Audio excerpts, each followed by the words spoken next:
तो आइए हम परमेश्वर के वचन में देखेंगे। हम निकालेंगे लूका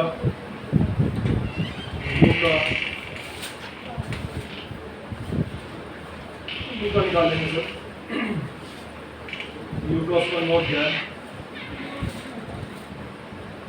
लूका नोट क्या है, मैं कमी बातें करेंगे तो छोटे में देखे छोटा लूका नोट क्या है, उसका 28 से लेकर हम 36 पद तक बारी बारी पढ़ेंगे। देखिए दो कर देना इसको, 9 अध्याय उसका 28 से लेकर 36 पद तक बारी बारी पढ़ेंगे। इन बातों के कोई 8 दिन बाद वो पतरस, यूहन्ना और याकूब को साथ लेकर प्रार्थना करने के लिए पहाड़ पर गया। जब वह प्रार्थना करने लगा था तो उसके चेहरे का रूप बदल गया और उसका वस्त्र ऊपर चमकने लगा। और देखो मूसा और एलिया ये दो पुरुष उसके साथ बातें कर रहे थे। ये महिमा सहित दिखाई दिए और उसके मरने की चर्चा कर रहे थे जो यरूशलेम में होने वाला था। पतरस और उसके साथी नींद से भरे थे और जब अच्छी तरह सचेत हुए तो उसकी महिमा और उन दो पुरुषों को जो उसके साथ खड़े थे देखा। जब वे उसके पास से जाने लगे तो पतरस ने यीशु से कहा, स्वामी, हमारा यहाँ रहना भला है, अतः हम तीन मंडप बनाए और उसके लिए और यहाँ पे वो ये कह ही रहा था कि एक बादल ने आकर उन्हें छा लिया और जब वह उस बादल से घिरने लगे तो डर गए। तब उस बादल में ये शब्द पूछा, मेरे पुत्रों मेरा चुना हुआ है, इनकी सुनो। ये शब्द होते ही यीशु अकेला पाया गया और वह चुप रहे और जो कुछ देखा था उसकी कोई बात उन दिनों में किसी से ना कही। परमेश्वर का वचन पढ़े सुनने शिक्षा में आइए प्रार्थना करें। हमारे पिता परमेश्वर सर्वशक्तिमान प्रभु, राजाओं के राजा प्रभु, धन्यवाद देते हैं आपके पवित्र वचन के लिए, अनुग्रह के लिए पूज्य कि आपने आदर दिया तेरे चरणों में बैठ सके, तेरे स्तुति की बुराई कर सके, तो सुन की प्रार्थना कर सके, तेरी बातों को सुन सके प्रभु, तेरे कार्य को अपने जीवन में हम ला सके प्रभु, आप मुझे तेरे अनुसार चल सके। धन्यवाद करते हैं प्रभु जी आपके पवित्र जो वचन पढ़े गए प्रभु जी, वो हमारे लिए आशीष का कारण हो, हमारे द्वारा बहुत से लोग भी आशीष का कारण है, बहुत सी आत्मा बचाई जा सके। सहायता अविदास के बुद्धि ज्ञान दे पूरी सहायता करें, हर एक बात तेरी ओर से ठहरे और हर एक बात पूरी तेरी ओर से हो, मेरी ओर से कुछ ना हो। सहायता बोल मेरे हो, शब्द आपके दया कर मुझे। विनती प्रार्थना पूछ के नाम से मांगते थे, सुनने पड़ते हैं। आमीन। यहाँ हम परमेश्वर के वचन को जब देखते हैं तो यहाँ हमने पढ़ा तो सबने सही तरह से पढ़ा, मैं मानता हूँ। और हमने देखा इधर यीशु के बारे में पढ़ते हैं, मैं पढ़ता हूँ आपके लिए 28-29। इन बातों के कोई 8 दिन बाद वो पतरस, यूहन्ना, याकूब को साथ लेकर प्रार्थना करने के लिए कहाँ पर गया? पहाड़ पर गया। जब वो प्रार्थना कर ही रहा था तो उसके चेहरे का रूप बदल गया और उसका वस्त्र श्वेत होकर चमकने लगा। और 30-31 से पढ़ता हूँ आपके लिए।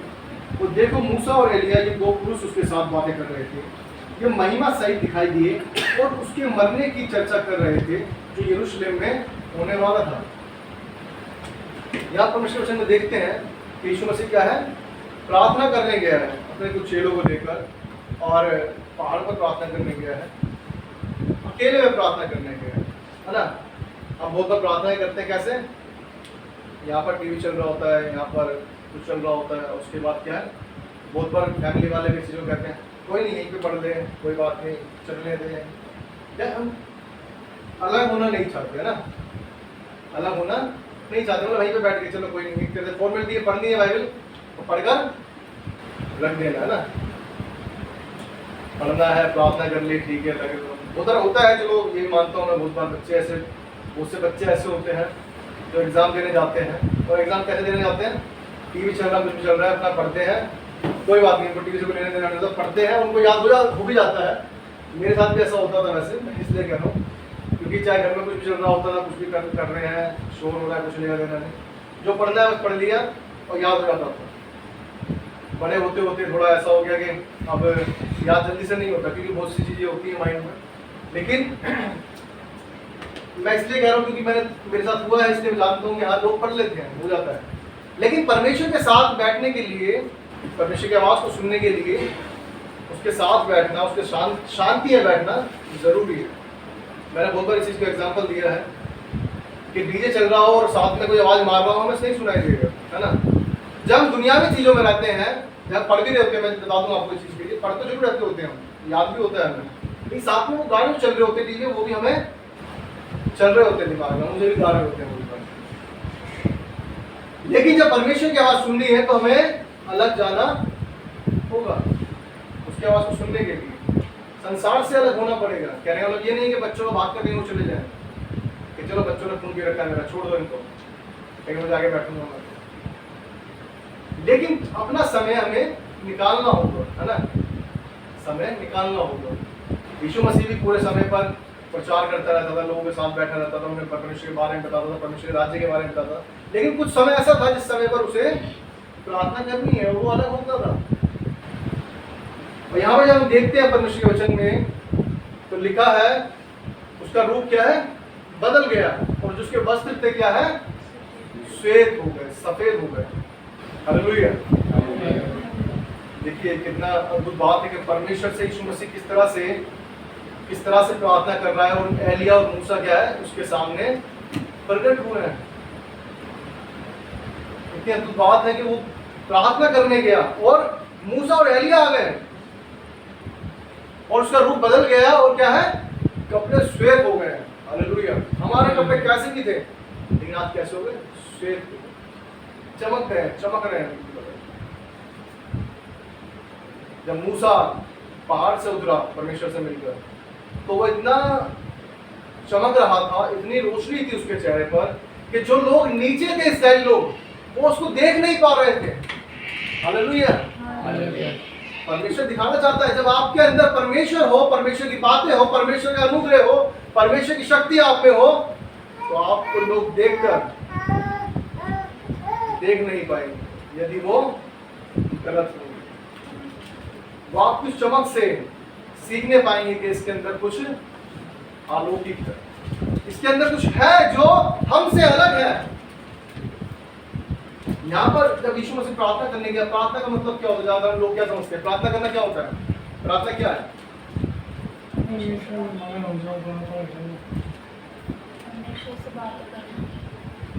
परमेश्वर से बातें करना। और बताओ, कोई तो बताओ, प्रार्थना कहाँ पर खोया हो जिससे प्रार्थना करना किसे कहते हैं, प्रार्थना क्या है, मतलब प्रार्थना क्या है, प्रार्थना का मतलब क्या है, परमेश्वर से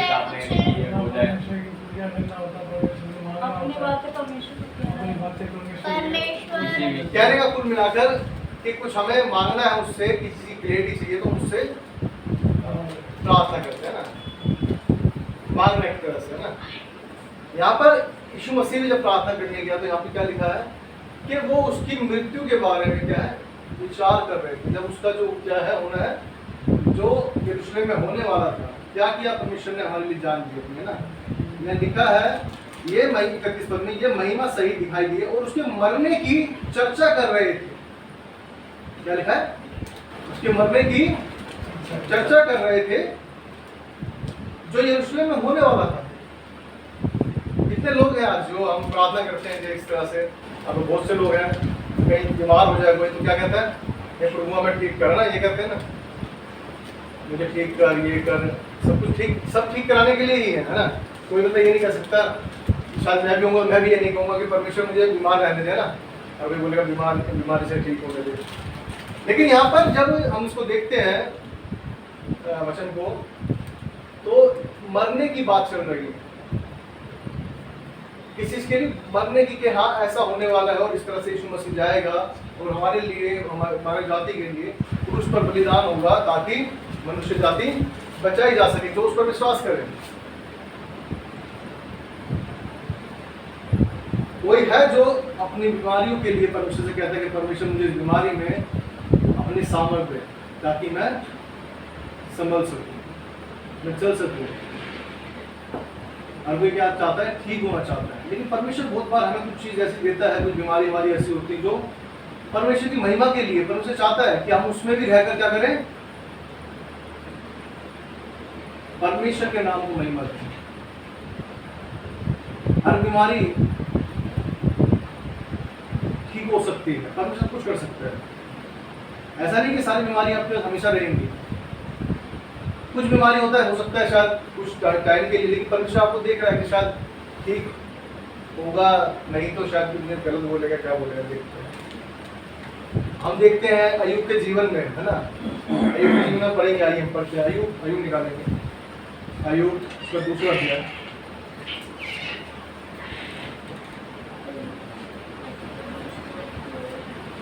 अय्यूब का दूसरा अध्याय उसका 7, 8, 9। तब शैतान यहोवा के सामने से निकला और अय्यूब को पाँव के तलवे से ले सिर की चोटी तक बड़े बड़े फोड़ों से पीड़ित किया। तब अय्यूब को जिलाने के लिए एक ठिकाना लेकर घाट पर बैठ गया। तब उसकी स्त्री उससे कहने लगी, क्या तू अब भी अपनी खराई पर बना है? परमेश्वर की निंदा कर और चाहे मर जाए तो मर जा, चाहे मर जाए तो मर जा। बीवी कह रही है पति के लिए। ये बीमारी जो आई, तो क्या अय्यूब खुद लेके आया था या परमेश्वर खुद लेकर आया था? परमेश्वर ने खुद ने बीमारी दी? परमेश्वर ने तो नहीं दी ना बीमारी। लेकिन शैतान आया, शैतान कह रहा है कि तूने सब कुछ दिया हुआ है, इसलिए तुझे धन्यवाद करता है तेरा।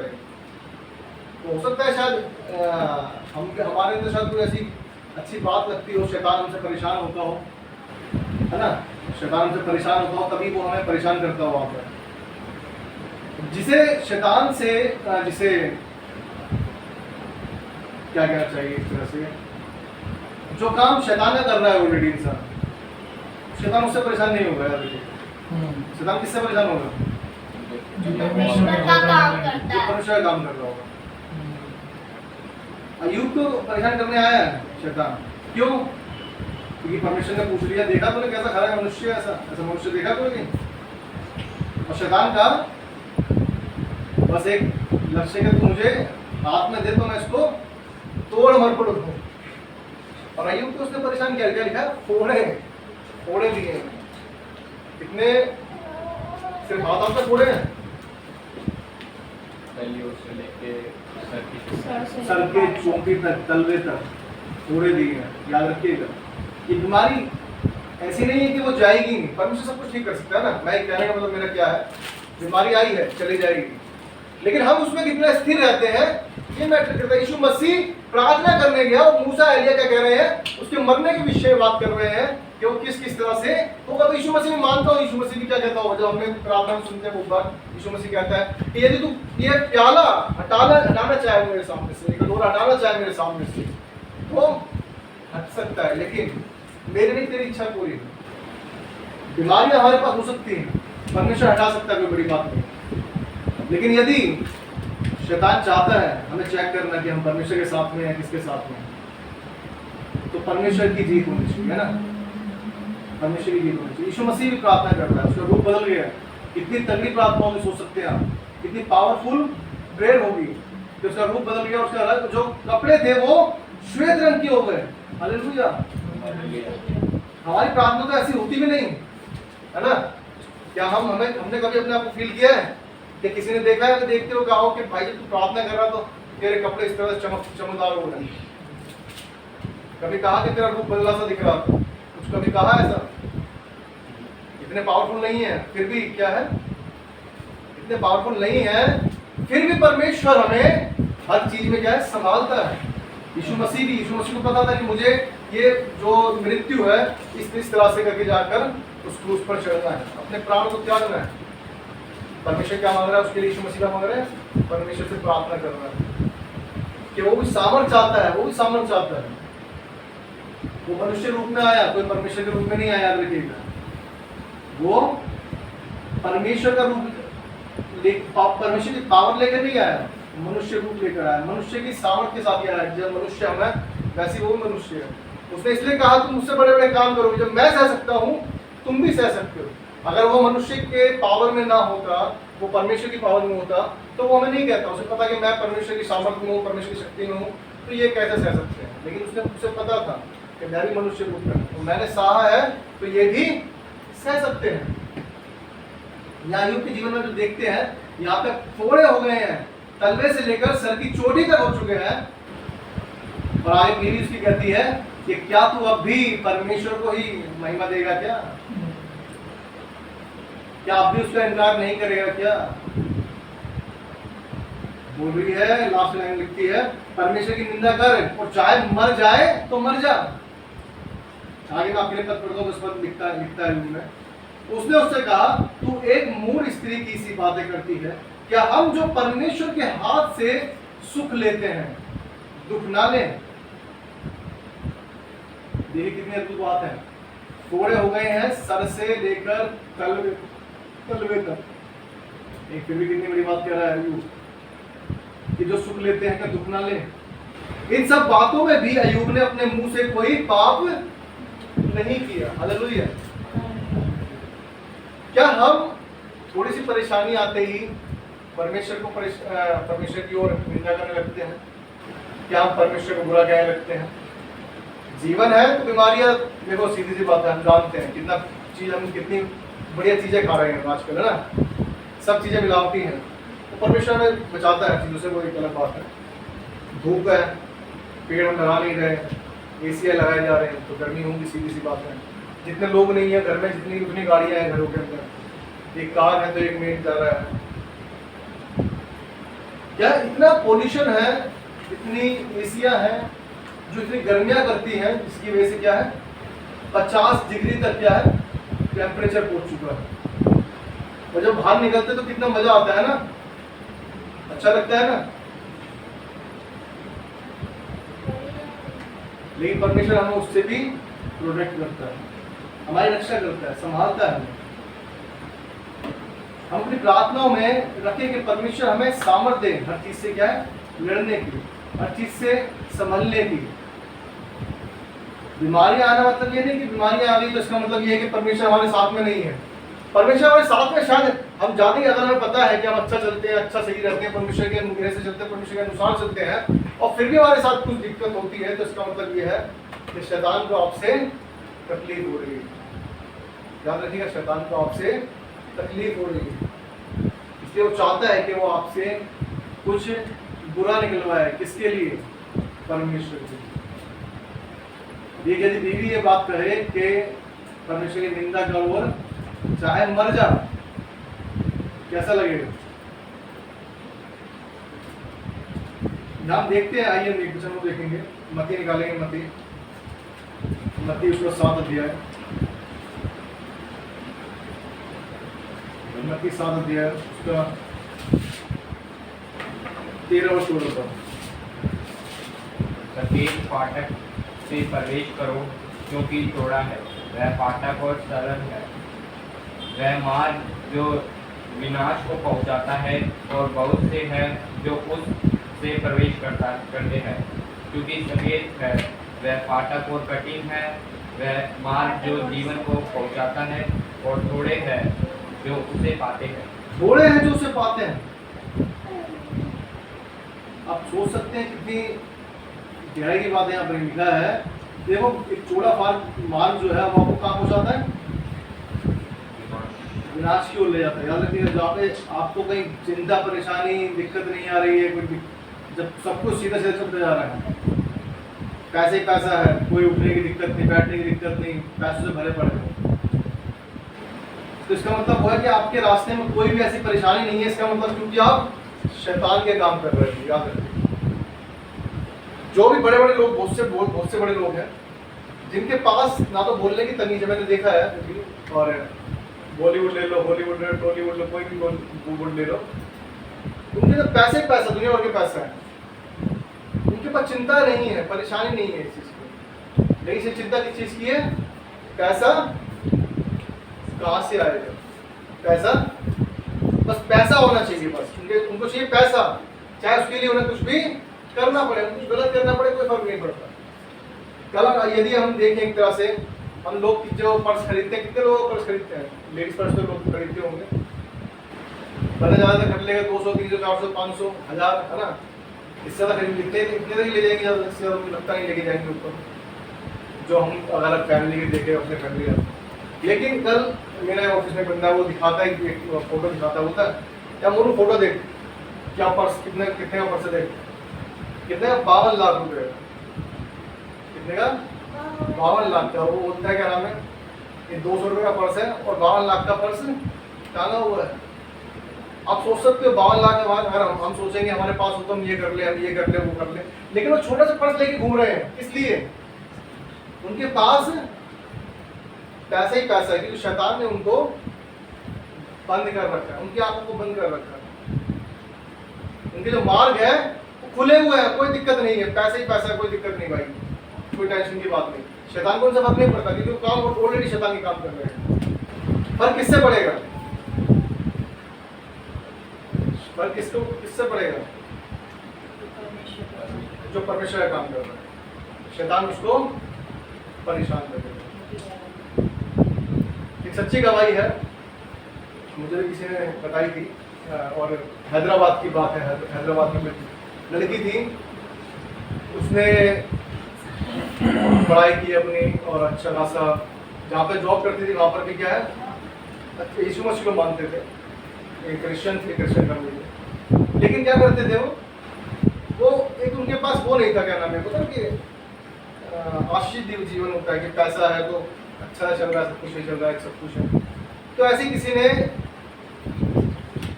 उसे, जो शैतानी लोग होते हैं, शैतान के पुजारी टाइप से, उसे मिलाया जाके किसी से चर्च में जाकर, जो शैतानी चर्च होते हैं, और उसने जाकर उसे कहा कि यदि तू मेरे साथ एक हो जाए, मतलब शादी, शैतान क्या शादी कर लेता है, एक तरह से क्या है, उसे शादी कर लेता है। वो कहता है कि अगर कर ले, मेरे साथ एक हो जाए तो मैं सब कुछ तुझे दूंगा। अब यकीन नहीं मानेंगे, उसके पास इतना पैसा दिया उसे, इतनी अच्छी जॉब दी उसको, और पैसे की कोई कमी नहीं, माँ बाप सब कुछ, क्योंकि पैसे ही पैसा है। और जब वो पास्टर उनको पता चला कि लड़की बहुत दिनों से साथी नहीं है, उसे जाके मिले, तो वो लड़की को क्या है, उसे जैसे पता चला पास्टर है, वो गायब हो गई। एक बार वो उसे बिन बताए आ गए, वो जब उसे मिली, पास्टर को मिली जब वो लड़की, तो उससे जब उसे बात की तो उसको पता लगा कि सच में इसमें कुछ शैतानी चीज है, इसमें जो परमेश्वर की चीज नहीं लगी, परमेश्वर की बातें नहीं लग रही।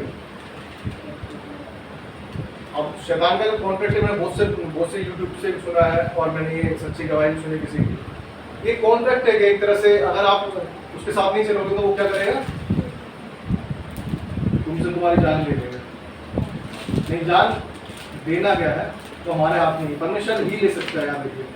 लेकिन उसे हम अपने आप दे दें तो एक अलग बात है, लेकिन परमेश्वर के हाथ में ही जीवन देना और लेना है।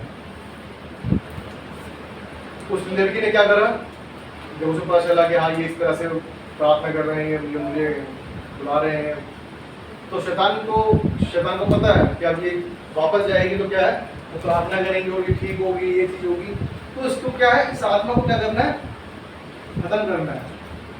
तो उसने उससे बातें की शैतान से, तो शैतान ने बातें की, तूने मुझसे मेरे साथ एक हो गई, ये है, तुझे वो अपने पास ले जाएंगे, तुझे मेरे साथ रहना है, तो तुझे इस तरह से मरना होगा। और उसे जाके क्या है, उसे बिल्डिंग पे से कूदवा दिया, और वो भी क्या है, खत्म हो गया।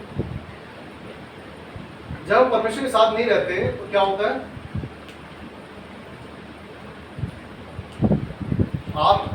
शैतान आप पर कब्जा कर देता है। जब आपके परमेश्वर के वचन के बारे में नहीं पता होता तो शैतान आपको अपनी ओर आकर्षित कर लेता है। जब आपको पैसे की ज़्यादा जरूरत हो, आप सोचिए, अब छोटी सी बात है, अगर हमें आज ज़रूरत है, आज हमारे अपने बेगमपुर में देखते हैं पानी ही नहीं है, बिल्कुल ना, पानी नहीं है, फिर छोटे छोटे परिवार भी हैं, और इतने बड़े बड़े घर तो हमारे हैं नहीं, तो हम फिर अगर कोई हमें इस तरह लालच दे के भाई यहाँ पर तुझे मैं घर दूंगा, तुझे शैतान तुझे आपको कहे कि तुझे यहाँ पर दूंगा, तो तुझे सब चीज़ें दूंगा, सब चीज़ें, लेकिन तुझे क्या है, मेरे आगे झुकना है।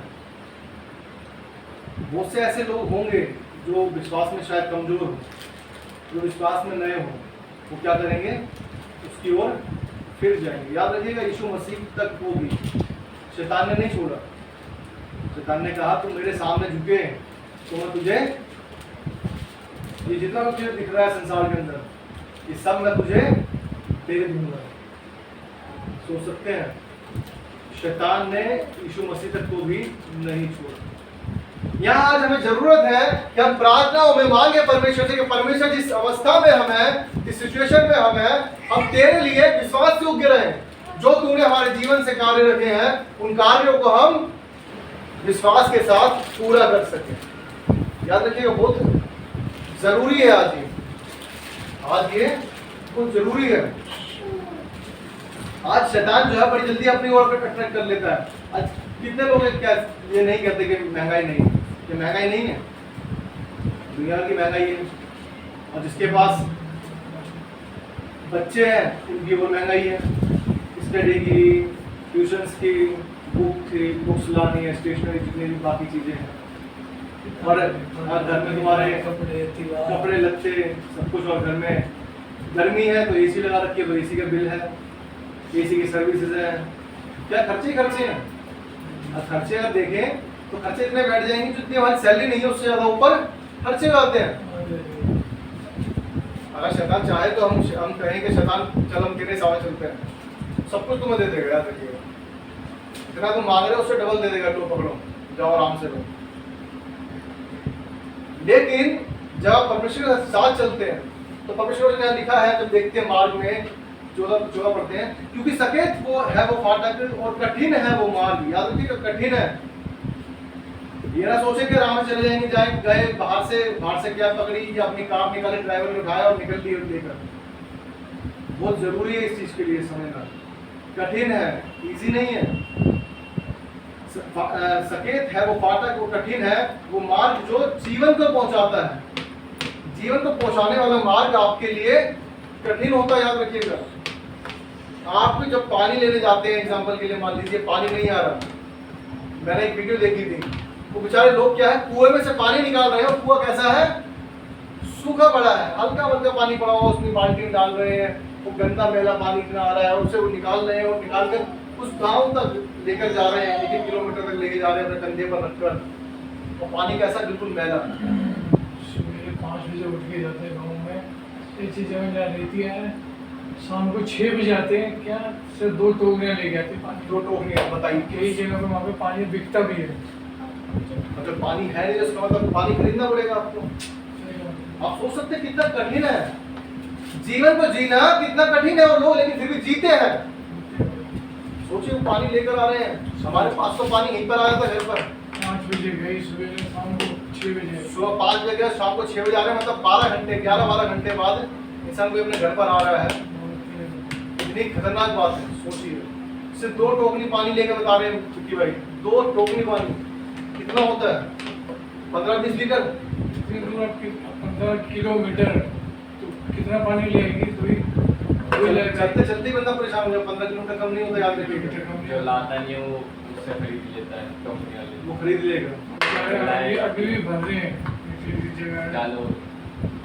मैं वही कह रहा हूँ, वीडियो में देखा मैंने, तो पानी लोग पी रहे थे, इतना मतलब इतना गंदा पानी दिख रहा था कि मैं सच कह रहा हूँ, हमसे हाथ भी धोए नहीं जाएंगे। हम कहेंगे हाथ धोइए या ऐसे गंदा करें, लेकिन वो लोग क्या कर रहे हैं, पानी पी रहे हैं। सोचिए आज जो हालत है हमारे पास होगा, सब कुछ होते हुए भी हम क्या है, परमेश्वर को भला नहीं करते। सब कुछ होने के बाद भी क्या हमारे पास पानी नहीं, तो थोड़ा आज दिक्कत हो, चलो हो सकता है। क्या हम दूसरा ऑप्शन है हमारे पास, बोरिंग तो है, लेकिन जिन गाँव में बोरिंग तक भी नहीं, सोचो 15 किलोमीटर सुन के ही हैरान वाली बात है कि सुबह 5 बजे निकल रहे हो, शाम को 6 बजे, मतलब 12-13 घंटे कम नहीं होते। तो टोकरियों पर लेकर आ रहा बंदा, इधर सब खाली भी अगर निकल जाए पैदल आने में दिक्कत हो जाएगी। पिराड़ी कितना दूर है, पिराड़ी ज़्यादा नहीं है, यहाँ से कच्चे रास्ते ही निकल जाओ बाहर तक, रेललाइन तक। अरे चलो फिर भी रहना है तो फिर भी बहुत पास है। लेकिन पिराड़ी देखें 8-9 किलोमीटर है, 8-7 किलोमीटर, खाली पैदल भी निकल जाएंगे हम यहाँ से। और बहुत से लोगों को तो इतनी आदत पड़ी हुई है कि यहाँ से बाहर तक भी, इस गली तक भी बाहर निकलेंगे तो अपनी गाड़ियों पर ही निकलेंगे, पैदल तो निकलना बिल्कुल ही नहीं है। क्यों? की फैसिलिटी है हमारे पास। लेकिन परमेश्वर ने सब कुछ देते हुए बहुत से लोग क्या है, परमेश्वर को अनादर करते रहते हैं। या जब हम परमेश्वर के वचन को देखते हैं, यीशु मसीह प्रार्थना करने गया, उस दुख को जब उठाने वाला है, उस बात की चर्चा हो रही है उन दोनों के द्वारा, मूसा और एलिय्याह के द्वारा, किस बात के लिए कि वो काम उसे पूरा करना है जो परमेश्वर ने उसे सौंपा है, जो पिता ने उसको सौंपा है। लेकिन हम अपने जीवन में रहते हुए भी, सब कुछ हमारे पास होते हुए भी, हम परमेश्वर को धन्यवाद नहीं कर पाते, उससे प्रार्थना इस बात की नहीं कर पाते कि परमेश्वर जो हमारे पास है उसमें हमें स्थिर रहना सीखा, हमें ठीक रहना सीखा, हम तेरे लिए सही से यूज होने पाए। यहाँ लिखा है क्योंकि सफेद है वो फाटक, ज्यादा छोटा फाटक नहीं है, पतला है, याद रखिएगा, पतला है, कठिन है, लेकिन एक क्वालिटी उस मार्ग की क्या है, वो जीवन को पहुंचाता है। हालेलुया। जीवन की तरफ लेके जा रहा है, कहीं और लेकर नहीं जा रहा, जीवन की ओर लेके जा रहा है। लेकिन जहां पर सब आनंद ही आनंद है, पैसा ही पैसा, दौलत है, सब कुछ है, वो क्या है, वो आपको कहाँ लेके जा रहा है, विनाश को लेकर जा रहा है, विनाश की तरफ लेकर जा रहा है। सोचिए, आप ये ना सोचे आज हम तकलीफ में हैं तो हमारे पास क्या होता, परमेश्वर हमें देख नहीं रहा, परमेश्वर सब कुछ देख रहा है, हर एक चीज का समय है। आज कुछ नहीं है तो परमेश्वर उस कुछ नहीं से सब कुछ भी कर देगा। हालेलुया। आइए हम परमेश्वर के वचन में वो देखेंगे, लिखा है दूसरा कुरिन्थियों, और हम फिर आराम नहीं करता है, दूसरा कुरिन्थियों 12 दिया, दूसरा कुरिन्थियों 12 दिया, आजकल 9 पद। पर उसने मुझसे कहा, मेरा अनुग्रह तेरे लिए बहुत है, क्योंकि मेरी सामर्थ निर्बलता में सिद्ध होती है। इसलिए मैं बड़े आनंद से अपनी निर्बलताओं पर घमंड करूंगा कि मसीह की सामर्थ मुझ पर छाया करती रहे। आपके लिए वो पढ़ता हूँ 7 और 8 पद पढ़ देते। इसलिए कि मैं प्रकाशनों की बहुतायत से फूल न जाऊं, मेरे शरीर में एक कांटा चुभाया गया, अर्थात शैतान का एक दूत भी मुझे घूंसे मारे ताकि मैं फूल न जाऊं। उसके विषय में मैंने प्रभु से 3 बार विनती की कि मुझसे यह दूर हो जाए। 3 बार विनती की है, ठीक है, लेकिन परमेश्वर क्या भाया कि मेरी सामर्थ जो है तेरे लिए काफी है। अय्यूब में हम देखते हैं उसके ऊपर फोड़े मुझे सब कुछ हो गए, लेकिन परमेश्वर की सामर्थ उस पर थी, है ना। अय्यूब में हम देखते हैं, अय्यूब जब सब कुछ सह लिया, सब कुछ कर लिया, लेकिन शैतान अपना मुंह लेकर चला गया। और बाइबल बताती है, जब 40-41 में लिखा अय्यूब में, उसे क्या है लास्ट अध्याय में कि उसे दुगना मिला। कितना मिला? दुगना मिला, जब उसने उसके साथ में विश्वास योग्य रहा, सब कुछ उसने सह लिया तो उसे दुगना मिला। याद रखिएगा, परमेश्वर जब आप उसके साथ विश्वास योग्य रहते हैं तो वो देता है जो हमारी समझ से परे है। अय्यूब को जब देखते हैं, यहाँ पौलुस कहता है कि मैंने 3 बार उससे विनती की, लिखता है 3 बार विनती की कि यह मुझसे दूर हो जाए, पर उसने मुझसे कहा मेरा अनुग्रह तेरे लिए बहुत है। शैतान जो है घूंसे मार रहा है, भाई बता रही है, शैतान का एक दूत मुझे क्या है, घूंसे मार रहा है। याद रखिएगा, परमेश्वर के बिना आज्ञा के शैतान आपको छू भी नहीं सकता। पौलुस काम कर रहा है परमेश्वर का, लेकिन आज क्या है, शैतान का दूत से घूंसे मार रहा है। लिखता है क्योंकि मैं फूल ना जाऊं। बहुत बार ऐसा होता है, हम क्या होता है, बहुत बार होता है ना कि घमंड आ जाएगा किसी के अंदर, अरे मैं तो बहुत चमत्कार करता हूं, मैं उसके लिए प्रार्थना करता हूं, वो ठीक हो जाता है, मैंने उसके लिए ऐसा प्रार्थना करी, उसके साथ ऐसा हो गया, मैंने उसके साथ ऐसा किया, वैसा हो गया। जरूरत है कहीं कहीं पर, हमें जरूरत है कि परमेश्वर में चाहता है कि ये मुझसे भटक ना जाए। पौलुस इस बात को कहता है कि ऐसा ना हो कि मैं लोगों को सिखाते सिखाते खुद ही निकम्मा ठहरूं। हालेलुया। पौलुस इस बात को कह रहा है, सोच सकते हैं, कह रहा है मैं दूसरों को सिखाते सिखाते, ऐसा होता है बहुत बार, कहते हैं मैं तो, बहुत से लोग होते हैं ऐसा, बहुत से चर्चों में जाएंगे, बहुत से विश्वासियों से मिलेंगे, उनको यदि आप कुछ बताएंगे तो उनको ऐसा फील होगा जैसे आप उनकी इंसल्ट कर रहे हैं। अरे मुझे खुद पता है पहले से यार, मैं तो बचपन से क्रिश्चियन हूँ, मैं तो बचपन से ये हूँ, मेरी तो पूरा खानदान, मेरा परिवार क्या जन्म से विश्वासी है। उनके अंदर घमंड है, इसलिए वो परमेश्वर के पास नहीं जा पाते।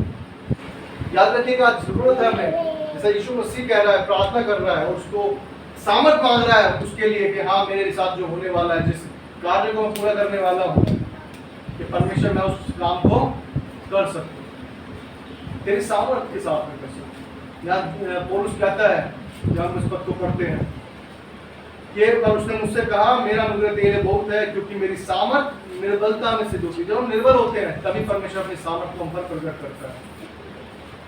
अय्यूब निर्बल था शरीर से, थोड़े फुंसी हो रहे, सब कुछ ठीक कर लिया उसने, इसके लिए खुजाने के लिए। आप सोच सकते हैं कितना शरीर खराब था, लेकिन उसने परमेश्वर को बुरा नहीं बोला। उसकी बीवी ने कहा लेकिन बुरा नहीं बोला। आज जरूरत है, हमें पता होना चाहिए कि यदि हम परमेश्वर के अनुसार चल रहे हैं तो इसका मतलब परमेश्वर हमारे साथ है, और परमेश्वर इन चीजों से मुझे निकालेगा, मुझे इन चीजों से रिहाई देगा। याद रखिए, परमेश्वर महान परमेश्वर और अद्भुत कार्य करने वाला परमेश्वर है। इसलिए हमें तैयार रहना है कि परमेश्वर हमारे साथ हमेशा रहे, कि परमेश्वर मुझे इस चीज से निकलने की शक्ति दे। परमेश्वर मैं आज यहाँ पर परेशान हूँ, मुझे इस चीज से निकलने की शक्ति दे, ताकत दे, बल दे, ताकि मैं तेरे अनुसार कार्य कर सकूं। जैसा आप चाहते हैं वैसा मैं जीवन बिता सकूं। ऐसा नहीं कि आज मेरे पास कुछ नहीं है, आज मेरे पास गाड़ी नहीं है, बंगला नहीं है, घर नहीं है, आज मैं किराए पर हूँ, तो इसका मतलब परमेश्वर मेरे साथ नहीं है। हो सकता है शायद ये इस चीज के लिए हो कि हम इस चीज से बढ़कर जब ऊपर पहुंचे। अगर दाऊद उस भेड़ों को चलाते हुए राजा ना बनता तो वो उस चीज को ना समझ पाता कि मुझे परमेश्वर ने कहां से उठाया है। जैसा हम भजन गाते हैं बहुत बार, बूढ़े के ढेर से प्रभु तूने मुझे उठा लिया, फकीर और दरिद्र को राजा बना दिया। Hallelujah, hallelujah. हम परमेश्वर सामर्थ मांगे हर एक चीज को करने की।